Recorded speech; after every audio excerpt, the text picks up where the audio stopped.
Hi hello welcome to Kani's life style. இப்போ என்ன பார்க்க போகிறோன்னு சொல்லி பார்த்தீங்கன்னா, என்னோடய பாப்பாவுக்கு 7th மந்த் ஃபோட்டோ ஷூட் வந்து நான் பண்ணியிருந்தேன். ஜான்வரி மந்த்லேயே இது வந்து நான் முடிச்சிட்டேன். எனக்கு போடுறதுக்கு கொஞ்சம் டைம் கிடைக்கல, நிறைய ஒர்க் போய்ட்டு இருந்துச்சு. ஸோ அதனால் இப்போ இந்த ஃபெப்ரவரியில் 8th மந்த் ஃபோட்டோஸுமே நான் எடுத்துட்டேன். அது நான் ஃப்யூச்சரில் அப்லோட் பண்ணுறேன். இப்போ இதுக்காக நான் என்ன தீம் பிளான் பண்ணியிருக்கேன்னு சொல்லி பார்த்தா, பேராஷூட் தீம் தான் பிளான் பண்ணியிருக்கேன். பேராஷூட் வந்து பறக்கிற அந்த பலூனுக்கு வந்துட்டு நான் பலூன்ஸ் இருக்கும்ல, அது வந்து வாங்கி ட்ரை பண்ணேன். கீழே வந்து கார்ட்போர்ட் ஷீட்டில் வந்து பண்ணலாம் அப்படின்னு சொல்லிட்டு ஒரு சின்ன பிளான் வச்சு நான் இதை ஸ்டார்ட் பண்ணேன். இந்த 7 அப்படிங்கிற நம்பர் வந்து அந்த பாக்ஸில் ப்ளேஸ் பண்ணலான்னு சொல்லிட்டு நான் இதை வந்து கட் பண்ணிகிட்ருக்கேன். இது வந்து கிளிட்டர் ஷீட்டு ஸ்டேஷ்னரி ஷாப்ஸில் கிடைக்கும். இது வாங்கி 7 நம்ம ஆப்போசிட் டைரெக்ஷனில் நான் வரையணும். ஆப்போசிட் டைரெக்ஷனில் நம்ம எதாவது மிஸ்டேக்ஸ் பண்ணால் கூட அதை கரெக்ட் பண்ணிக்கலாம்ல. ஸோ அதனால தான் ஆப்போசிட் சைடில் வரைஞ்சிட்டு அதை நான் கட் பண்ணி எடுத்துக்கிட்டேன். இப்போ வந்துட்டு 7 ரெடி ஆயிடுச்சு. இந்த 7 வந்துட்டு அந்த பாக்ஸில் ப்ளேஸ் பண்ணணும். அந்த பாக்ஸ் வந்துட்டு கார்ட்போர்ட் பாக்ஸு. அதுக்கு வந்து நான் யூஸ் பண்ண அந்த கிளாத் வந்து ஃபர் ஃபேப்ரிக்குன்னு சொல்லிட்டு ஆன்லைனில் கிடைக்கும்.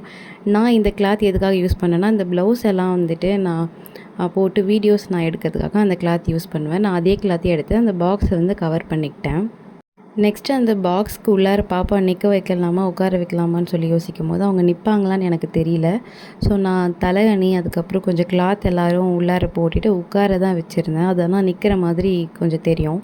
இப்போ இந்த ரெட் கலர் ஷீட் நான் எதுக்காக போட்டுட்ருக்கேன்னா, இன்கேஸ் அந்த ஃபோட்டோஸ் எடுக்கிற டைமில் பாப்பா அந்த கிளாத்தை எதாவது ரிமூவ் பண்ணிட்டா என்ன பண்ணுறதுன்னு சொல்லிவிட்டு நான் இது ஒரு சேஃபர் சைடுக்காக உள்ளார ஒரு பேஸ் மட்டும் கொடுத்துருந்தேன். அதர்வைஸ் வேறு எந்த ஒரு ரீசனும் இல்லை. ஃபோட்டோஸ் எடுக்கும்போது நான் மட்டும்தான் எப்பயுமே எடுப்பேன். கூட ஹெல்ப்புக்கெலாம் யாரும் இருக்க மாட்டாங்க. ஸோ ஏதாச்சும் நான் கரெக்ட் பண்ணணுன்னா ஒரு முறையுமே நான் வந்து ரெடி பண்ணிகிட்ருக்க முடியாது. அதனால தான் நான் இந்த மாதிரி முன்னாடியே மிஸ்டேக்ஸ் ஆனாலும் என்ன பண்ணலாங்கிறதுக்காக நான் இந்த மாதிரி பண்ணியிருப்பேன். எல்லா மந்த்லி ஃபோட்டோ ஷூட்ஸ்லையுமே முடிஞ்ச வரைக்கும் நான் ஸ்டிச் பண்ண ட்ரெஸ் தான் நம்ம போடணும் அப்படி சொல்லி யோசிச்சிருப்பேன். பட் இந்த டைம் வந்துட்டு ஃப்ரெண்ட்ஸ் சர்க்கிளில் வாங்கி கொடுத்துருந்தாங்க. இந்த ட்ரெஸ் தான் பார்த்து வாங்கி கொடுத்துருந்தாங்க. ஸோ அவங்கள தேங்க் பண்ணுற விதமாக இந்த ட்ரெஸ்க்கு ஏற்ற மாதிரி நான் பிளான் பண்ணி நான் இந்த ஃபோட்டோ ஷூட்ஸ் வந்து பண்ணியிருந்தேன். இது வந்து நல்லா தான் வந்துருந்துச்சு. பிரச்சனை என்னென்னா, ஹீலியம் பலூனில் தான் பண்ணணும். நான் எவ்வளோ ட்ரை பண்ணேன், எனக்கு அது கிடைக்கல. எங்கே கிடைக்கணும் எனக்கு தெரியல. ஸோ நான் நார்மலாக பண்ணியிருந்தனால இந்த காற்றுல ரொம்ப பறந்துச்சு. ஒருத்தவங்கள பிடிக்க வச்சு அதுக்கப்புறம் பண்ணுறதுனால எனக்கு இது ரொம்ப கஷ்டமாக தான் இருந்துச்சு.